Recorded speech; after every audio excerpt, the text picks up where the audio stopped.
photography isn't just about taking a picture, it's about telling a story, and how I print that piece, how I display that piece, all helps with telling the story that I want to tell. And most of my work is dealing with landscapes.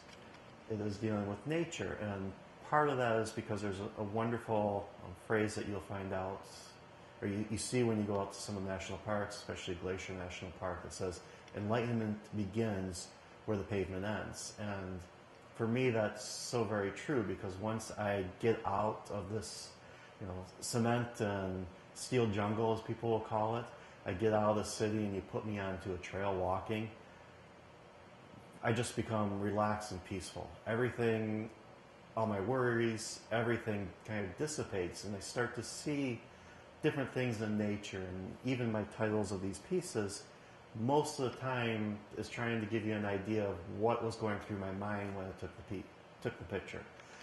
So there's a lot more to photography than just taking a camera, click, and say, okay, I got a great shot, gonna move on to the next. A lot of times I could spend half an hour at a spot before I even take a picture, because I'm looking. I'm viewing it from different angles. I'm trying to see what it is that I want to tell from that piece or that location.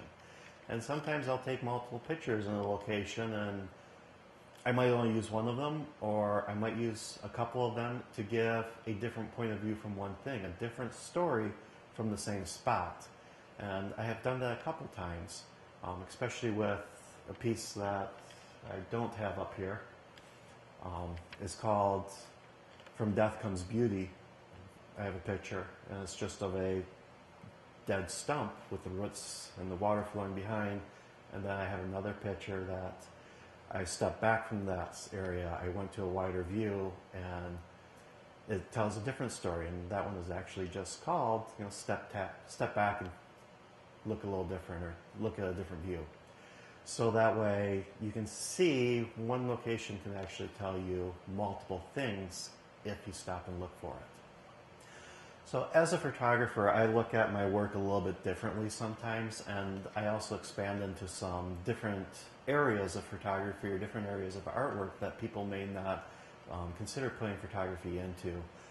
So one of the things I'll do is like some leather pieces, where I actually will print a photograph onto a piece of leather, hand sew that into another piece, and then wrap it on a flask, or I make boxes and other things like that. And this is something that people don't normally see or associate with being photography. But I also do hand carved leather as well, so I will actually draw out an image or a pattern and carve that onto the leather piece, dye the leather, and it also gets stamped, so there's a little bit more of a 3D effect to it instead of just being a flat picture.